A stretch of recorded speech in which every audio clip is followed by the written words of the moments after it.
बिस्मिल्लाहिर्रहमानिर्रहीम रब्बिश्रह ली सदरी वयस्सिर ली अमरी वहलुल उक़दतम मिन लिसानी यफ़क़हू क़ौली। अस्सलामु अलैकुम dear students, parents and teachers. We are talking about human food. It is subject of biology class 9 and chapter is 4. The topic of the chapter is nutrition, and we are today learning the lesson number 4, that is human food. And I am as usual doctor Mohammad Naseer Kiyani. आज हम इंसान की जो खुराक है, इंसानी खुराक के बारे में बात करेंगे। बहुत अहम टॉपिक है। ये बायोलॉजी क्लास 9 है और चैप्टर 4 है और चैप्टर का नाम है न्यूट्रिशन यानी ग़िज़ा। तो आज हम बहुत सी अहम बातों के बारे में डिस्कस कर रहे होंगे। Be attentive, listen carefully, let's come on go forward. Human food, we are talking about human food. इंसान की जो खुराक है उसके बारे में हम बात कर रहे हैं। इंसानी खुराक होती क्या है? What is the human food? The nutrients used bye humans for their growth and to meet their energy needs are called human food. वो न्यूट्रिएंट्स, ग़िज़ा के वो अज्जा, वो चीज़ें जो इंसान खाता है, किस लिए खाता है? ताकि वो ग्रो कर सके और अपनी एनर्जी की ज़रूरियात को पूरा कर सके। वो इंसानी खुराक कहलाती हैं। बहुत सी चीज़ें हम खा रहे होते हैं जो ना तो हमारी ग्रोथ में हमारी मदद करती हैं और ना हमारी एनर्जी रिक्वायरमेंट पूरी करती हैं। जैसे जंक फूड हैं, ये ड्रिंक्स हैं तरह तरह के जिनके इश्तार आ रहे होते हैं और हम उन इश्तारों से मुतासर होकर हम भी और हमारे बच्चे भी उनको इस्तेमाल कर रहे होते हैं, बेतहाशा इस्तेमाल कर रहे होते हैं। लेकिन उनसे तो ना तो हमारी ग्रोथ होती है और ना ही हमें एनर्जी मिलती है, बल्कि उससे उल्टा नुकसान होता है। सेहत के लिए वो नुकसानदेह होती हैं। तो वो चीज़ें चाहे हमें कितनी ही अच्छी क्यों न लग रही हूँ, कितनी ही ज़्यादा उनकी इश्तारबाजी हो रही हो और उनको बड़ा अट्रैक्टिव करके पेश किया जा रहा हो, वो ह्यूमन फूड नहीं है। वो इंसान के लिए लाजमी नहीं है, इंसान के लिए ज़रूरी नहीं है। तो ह्यूमन फूड वही है जिससे हमें दो मकासद हासिल हों। नंबर एक, उससे ग्रोथ हो यानी नशोनुमा हो, और दूसरी हमारी एनर्जी रिक्वायरमेंट्स पूरी हों, एनर्जी रिक्वायरमेंट्स हमें मिल रही हों। तो ये बहुत अहम बात है, हमें इसे याद रखना है। ह्यूमन फूड क्या है? The nutrients used by human as food. और उसमें क्या क्या शामिल है? The nutrients of human foods are, number 1 carbohydrates. Carbohydrates हैं जिन्हें निशास्ते हम कहते हैं। नंबर 2 लिपिड्स, ऑयल या घी, चर्बियाँ, fats, nucleic acids, vitamins, minerals, proteins and water. ये इम्पॉर्टेंट किस्म के न्यूट्रिएंट्स हैं जो इंसान बतौर ग़िज़ा इस्तेमाल करता है। इनके बारे में हम फ़र्दन बात करेंगे। और सबसे पहले हम बात करने जा रहे हैं कार्बोहाइड्रेट्स के बारे में। तो कार्बोहाइड्रेट्स क्या है?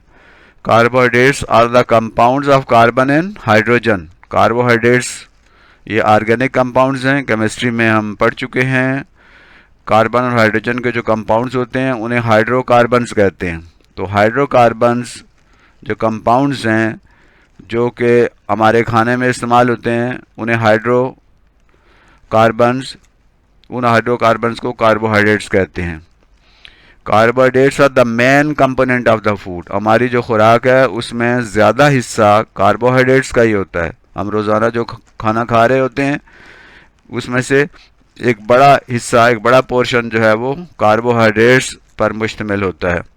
Every animal including humans consume 1/2 to 2/3 of the total calories daily from carbohydrates. हम रोज़ाना जो तकरीबन जो रोज़ हमें एनर्जी रिक्वायरमेंट होती है और जो हम एनर्जी इस्तेमाल करते हैं, एनर्जी की यूनिट कैलोरीज़ है और बड़ी यूनिट किलो कैलोरीज़ है।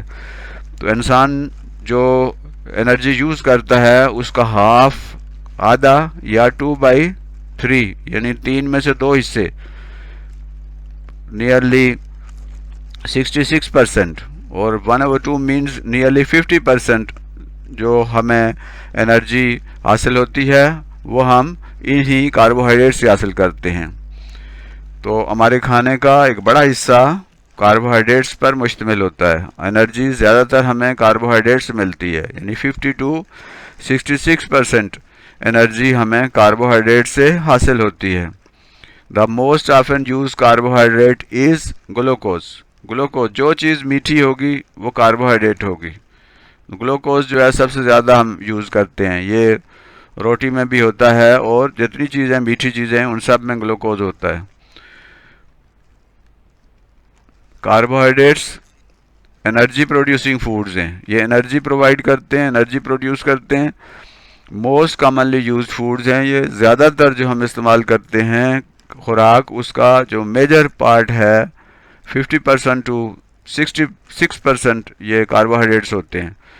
कार्बोहाइड्रेट्स कंटेन 4 किलो कैलोरीज पर ग्राम। 1 ग्राम कार्बोहाइड्रेट में तकरीबन 4000 कैलोरीज एनर्जी होती है। 4 किलो कैलोरीज मीन्स 4000 कैलोरीज। तो ये यानी दूसरे लिपिड्स वगैरह के मुकाबले में इनके अंदर एनर्जी कम होती है। तो कार्बोहाइड्रेट्स 4000 कैलोरीज पर ग्राम, 1 ग्राम जो है अगर कार्बोहाइड्रेट्स हम लेंगे तो उससे हमें 4000 कैलोरीज एनर्जी हमें मिलेगी। सोर्स क्या हैं कार्बोहाइड्रेट्स के, कौन कौन से सोर्सेज हैं? कार्बोहाइड्रेट्स के सोर्सेज हैं ब्रेड। ज़्यादातर जो है ब्रेड, चाहे वो आम रोटी हो या डबल रोटी हो, उससे हमें कार्बोहाइड्रेट्स मिलते हैं। पास्ता, मुख्तलिफ़ किस्म के जो पास्ता हैं उनसे कार्बोहाइड्रेट्स मिलते हैं। पोटैटोस, आलू कार्बोहाइड्रेट्स का सोर्स हैं। सीरियल्स, जितने दलिए हैं, अनाज है, ये हमारे खुराक का हिस्सा हैं। गंदम वगैरह, ये जितनी भी चीज़ें हैं, जो गंदम, बाजरा, ये तमाम चीज़ें जो हैं सीरियल्स हैं, ये इनसे हमें कार्बोहाइड्रेट्स हासिल होते हैं। और ग्रेन्स, जितने अनाज है, गंदम, चावल, जौ और दूसरे जो मकई है, इस तरह के जितने भी दाने हैं उनसे हमें कार्बोहाइड्रेट्स मिलते हैं अनाज से। और बीन्स, ये बीन्स जो है, लोबिया वगैरह, इनसे हमें कार्बोहाइड्रेट्स मिलते हैं, कार्बोहाइड्रेट्स का सोर्स है। वीट, गंदम है, ये कार्बोहाइड्रेट का मेजर सोर्स है। राइस है, चावल। और ब्रैन, जो छना हुआ आटा है, यानी आटे का जो छना हुआ, एक तो छान के आटा अलग हो जाता है, ऊपर जो उसका छान रह जाता है उसे ब्रैन कहते हैं। तो ये भी कार्बोहाइड्रेट्स का एक मेजर सोर्स है। हम आमतौर पर आटे को छान लेते हैं और उसमें से जो छान है वो अलग करते हैं, और जो दूसरा छना हुआ आटा वो इस्तेमाल करते हैं, वो ठीक नहीं होता, वो अच्छा नहीं होता, हमारी सेहत के लिए दुरुस्त नहीं होता। तो हमें आटा छान कर इस्तेमाल नहीं करना चाहिए, बल्कि उसके अंदर वो छान मौजूद हो। इसलिए जो चक्की का आटा होता है, वो वहाँ से जो आटा हमें मिलता है वो बेहतर होता है। जो आटा हमें फैक्ट्री से मिलता है, या वो आटा जो हम दुकान से लाते हैं और वो थैलों की शक्ल में मौजूद होता है, जो मशीनों के ज़रिए पिसा हुआ होता है, वो उसमें से सूजी और चोकर और ये छान अलग किया हुआ होता है, वो सेहत के लिए इतना मुफीद नहीं होता, उसमें कार्बोहाइड्रेट्स की मिकदार कम होती है। और शुगर्स जितनी हैं वो सारे कार्बोहाइड्रेट्स का सोर्स हैं। तो कार्बोहाइड्रेट्स के ये हैं मेजर सोर्सेज। दूसरी हम बात करते हैं लिपिड्स की। लिपिड्स क्या होते हैं? The lipids are composed of fatty acids bonded to glycerol. Lipids वो होते हैं कंपाउंड्स जिसमें फैटी एसिड होते हैं, फैट्स होते हैं, चर्बियाँ होती हैं, आयल्स होती हैं, घी और इस तरह के ये आयल और घी वगैरह और इस चिकनी चीज़ें जितनी भी हैं वो लिपिड्स कहलाती हैं। There are 2 types of fatty acid. ये लिपिड्स या फैटी एसिड 2 किस्म के होते हैं। Number 1 is saturated fatty acid. वो फैटी एसिड जो सैचुरेटेड होते हैं। सैचुरेटेड का मतलब है फुल, भरा हुआ, जिसमें मज़ीद गुंजाइश मौजूद ना हो। सैचुरेटेड सॉल्यूशन वो सॉल्यूशन होता है जिसमें सल्यूट की मज़ीद मिकदार हल नहीं हो पाती। दूसरे हैं अनसैचुरेटेड फैटी एसिड्स, ये वो फैटी एसिड्स हैं जो अनसैचुरेटेड होते हैं, यानी उनमें मज़ीद गुंजाइश मौजूद होती है। अभी हम उनके बारे में बात करने वाले हैं। सबसे पहले हम बात करते हैं सैचुरेटेड फैटी एसिड्स की। तो सैचुरेटेड फैटी एसिड्स क्या होते हैं? Saturated fatty acids have all of their carbon atoms bonded to hydrogen atom. Carbon जिसका सिंबल C होता है, उसका एटॉमिक नंबर 6 और एटॉमिक मास 12 होता है, इसकी वैलेंसी 4 होती है। तो इसके जो वैलेंस शेल होता है उसमें 4 इलेक्ट्रॉन होते हैं। तो ये 4 सिंगल बॉन्ड बना सकता है, या दो डबल बॉन्ड बना सकता है, या एक जो है वो ट्रिपल बॉन्ड और एक सिंगल बॉन्ड बना सकता है। तो ये इस तरह ये 4 बॉन्ड बनाता है, 4 सिंगल बॉन्ड बनाता है।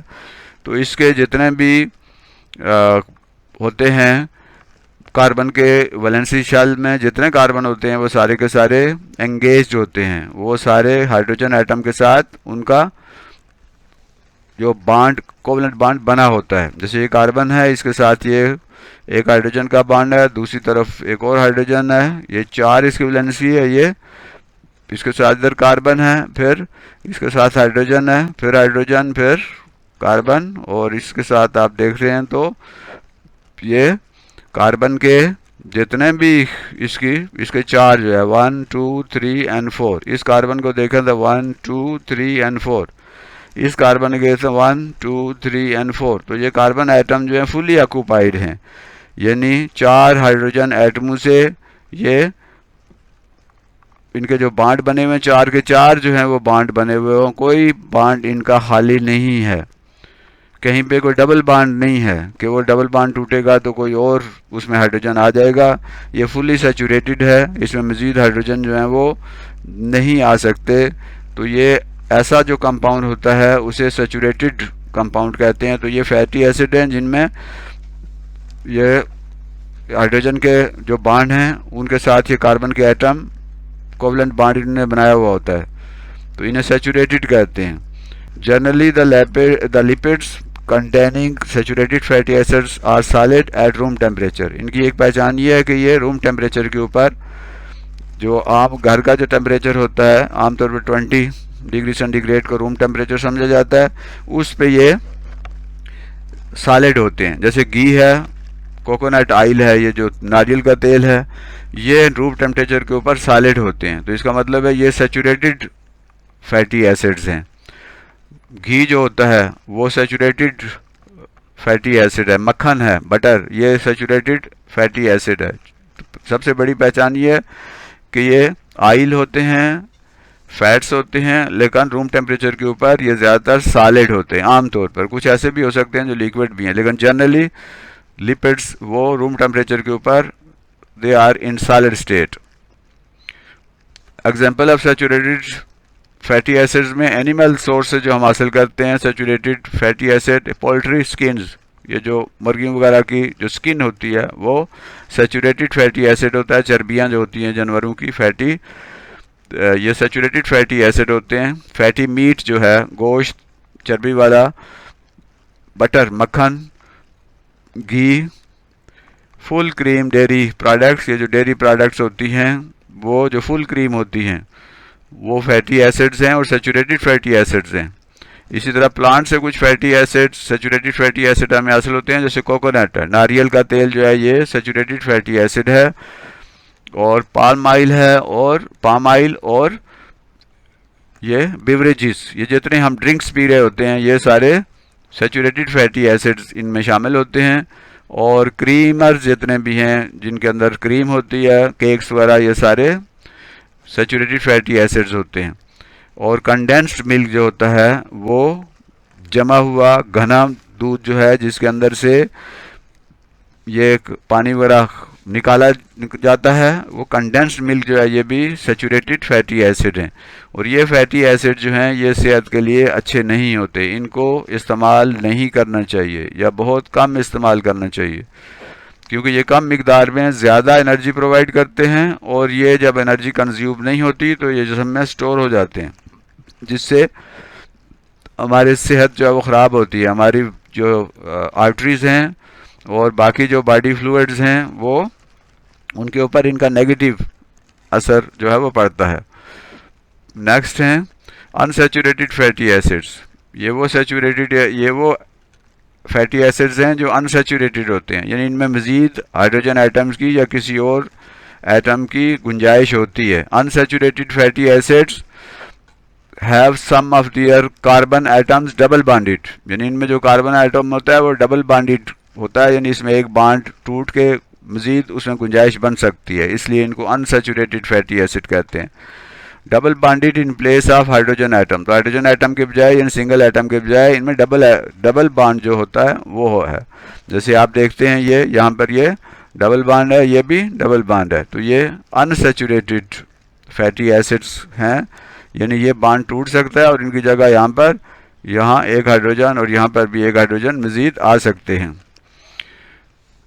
Generally liquid containing lipids containing unsaturated fatty acids are liquid at room temperature. आमतौर पर इनकी पहचान ये है कि अनसैचुरेटेड फैटी एसिड जो होते हैं वो रूम टेम्परेचर पर लिक्विड स्टेट में होते हैं। जैसे आयल्स हैं, ये जितने आयल हैं, तेल जितने हैं, वो खाने वाले तेल, कुकिंग आयल वगैरह, ये रूम टेम्परेचर के ऊपर लिक्विड फॉर्म में होते हैं, तो ये अनसैचुरेटेड फैटी एसिड होते हैं। ये सैचुरेटेड फैटी एसिड के मुकाबले में कम नुकसान देते हैं और इन ही को मुनासिब मिकदार में इस्तेमाल करना चाहिए। एग्जाम्पल अनसैचुरेटेड फैटी एसिड की कोल्ड वाटर फिश है, ठंडे पानी की जो मछली है, जैसे ट्राउट है। सीड्स जो हैं वो ये अनसैचुरेटेड फैटी एसिड्स इनमें होते हैं, जो सीड्स होते हैं, और जो बीज होते हैं। सनफ्लावर ऑयल जो है वो अनसैचुरेटेड फैटी एसिड है, और इस तरह सोयाबीन ऑयल वो भी अनसैचुरेटेड फैटी एसिड है। कोई भी चीज़ 100% सैचुरेटेड 100% अनसैचुरेटेड नहीं होती, कुछ ना कुछ उनमें सैचुरेटेड फैटी एसिड्स होते हैं और कुछ ना कुछ मिकदार उनमें लाजमन अनसैचुरेटेड फैटी एसिड की होती है। कुछ में ज़्यादा सैचुरेटेड होते हैं फैटी एसिड और कुछ में कम होते हैं, तो हमें ऐसी चीज़ इस्तेमाल करनी चाहिए जिसमें कम मिकदार में सैचुरेटेड फैटी एसिड हो। अनसैचुरेटेड फैटी एसिड जो हैं वो बेहतर होते हैं हेल्थ के लिए। तो butter contains nearly 70% saturated and 30% unsaturated fatty acid. Butter मक्खन जो है उसमें तकरीबन 70% सैचुरेटेड फैटी एसिड होते हैं और 30% फैटी एसिड होते हैं जो अनसैचुरेटेड होते हैं। तो मक्खन इस लिहाज से ज़्यादा इस्तेमाल करना मुनासिब नहीं होता, क्योंकि इसमें सैचुरेटेड फैटी एसिड की जो रेशो है वो ज़्यादा होती है। Sunflower oil contains nearly 75% unsaturated fatty acid. तो सनफ्लावर, सूरजमुखी का जो तेल होता है उसमें 75% अनसैचुरेटेड फैटी एसिड होते हैं और 25% सैचुरेटेड होते हैं, तो ये एज़ कम्पेयर टू अदर्स ज़्यादा बेहतर होता है। तो सनफ्लावर जो है वो ये ज़्यादा बेहतर है कि हम इसे इस्तेमाल करें। इस तरह दूसरे ऑयल जो है मस्टर्ड ऑयल वगैरह हैं उनके अंदर भी अनसैचुरेटेड फैटी एसिड की मिकदार निस्बतन बेहतर होती है, इसलिए उनको भी इस्तेमाल किया जा सकता है। तो मेन पहचान इसकी हमने देखी है वो ये है कि जो सैचुरेटेड होते हैं वो रूम टेम्परेचर पे सॉलिड होते हैं और अनसैचुरेटेड जो फैटी एसिड्स होते हैं वो रूम टेम्परेचर पर लिक्विड होते हैं। अब हम बात करते हैं इसके यूजेस ऑफ लिपिड जो है, लिपिड्स का यूज़ किया है, कहाँ कहाँ ये इस्तेमाल होते हैं हमारी बॉडी में। मेम्ब्रेन फार्मेशन है, हमारी जो झिल्ली है, मुख्तलिफ़ किस्म की बॉडी के अंदर जो मेम्ब्रेन्स बनती हैं, झिल्लियाँ बनती हैं, वो ये लिपिड्स बनाती हैं, लिपिड्स बनाती हैं। और making sheets surrounding neurons, neuron के गिर्द जो एक शीट होती है, एक प्रोटेक्टिव लेयर होती है, उसको ये बनाने में लिपिड्स मदद करते हैं। फॉर्मेशन ऑफ हार्मोन्स, हमारे जिस्म के अंदर पूरा एक एंडोक्राइन सिस्टम होता है, हार्मोन का सिस्टम होता है। तो हार्मोन्स मुख्तलिफ़ किस्म के बहुत सारे हार्मोन्स हैं जो लिपिड्स की मदद से बनते हैं। Protection of delicate body parts such as heart, kidneys etcetera, ये जो हमारे नाजुक आज़ा होते हैं उनके गिर्द एक प्रोटेक्टिव लेयर बनती है चर्बी की, वो भी लिपिड्स की वजह से ही बनती है। तो अगर हम मुनासिब मिकदार में यूज़ करें इनको तो वो तो सेहत के लिए ठीक हैं, लेकिन अगर ये मेम्ब्रेन की या हार्मोन्स की और ये जो फैट्स की जो लेयर है ये अगर ज़्यादा मिकदार में जमा हो जाएगी तो वो बजाय इसके कि वो फ़ायदा दे वो नुकसान का बायस बनती है। इसलिए हमें नहायत एहतियात के साथ इनको यूज़ करना चाहिए। सोर्सेज क्या हैं लिपिड्स के? एग, अंडे जो हैं वो इसका सोर्स हैं। चीज़, पनीर है। बटर, मक्खन है। मिल्क, दूध है। और मटन, गोश्त। और मस्टर्ड सीड, ये जो सरसों के बीज होते हैं वो। और फिश, मछली। और ड्राई फ्रूट और कोकोनट, ये इसके सोर्सेज हैं। ये दोनों तरह के सोर्सेज, सैचुरेटेड और अनसैचुरेटेड, दोनों किस्म के फैटी एसिड्स के सोर्सेज हैं। तो ये आज का हमारा था टॉपिक। हमने ह्यूमन फूड के बारे में बात की है। इसके सिर्फ दो कंस्टिट्यूएंट के बारे में बात की है, कार्बोहाइड्रेट्स और फैट्स यानी लिपिड्स की। आगे मज़ीद हम विटामिन्स की बात करेंगे, मिनरल्स की बात करेंगे, और फिर इसी तरह दीगर जो इसके कंस्टिट्यूएंट्स होते हैं, विटामिन वगैरह, प्रोटीन और ये तमाम चीज़ें, इनके बारे में हम नेक्स्ट लेसन में डिस्कस करेंगे। तो हमने देखा कि खुराक इंसानी ज़रूरत है और इसके बगैर हम रह नहीं सकते। ये हमें एनर्जी प्रोवाइड करती है। कार्बोहाइड्रेट्स ज़्यादा मिकदार में होते हैं, कम एनर्जी प्रोवाइड करते हैं, लेकिन जो लिपिड्स हैं वो कम मिकदार में ज़्यादा एनर्जी जो है वो प्रोवाइड करते हैं। और इस तरह हमें ये जो खुराक के मामले में नहायत एहतियात से काम लेना चाहिए। हमें सिर्फ जायके के लिए चीज़ों को इस्तेमाल नहीं करना चाहिए। हमें देखना चाहिए कि कौन सी चीज़ है जो हमारी एनर्जी रिक्वायरमेंट और ग्रोथ रिक्वायरमेंट को पूरा करती है। तो मुझे उम्मीद है कि हम अपनी खुराक का ख्याल रखेंगे और ख़ास तौर पे बच्चे जो हैं वो अपनी खुराक का ख्याल रखें। ये लेसन इसलिए नहीं है कि हम इनको सिर्फ याद कर लें और इम्तिहान पास कर लें, बल्कि ये सबक इसलिए भी हैं ताकि हम इनसे फ़ायदा उठाएं और इनको आम ज़िंदगी में इनसे फ़ायदा हासिल कर सकें। हम ना सिर्फ ख़ुद सीखें बल्कि दूसरों को भी ये सिखाएं। और इसके लिए हम इस चैनल को मज़ीद लोगों तक, ज़्यादा से ज़्यादा लोगों तक पहुँचाएँ और इसे लाइक भी करें और इसे दूसरों के साथ शेयर भी करें। अल्लाह हम सब का हामी हो। रब्बि ज़िदनी इल्मा, रब्बि ज़िदनी इल्मा, वमा अलैना इल्लल बलागुल मुबीन। मिलते हैं इंशाल्लाह नेक्स्ट लेसन के साथ।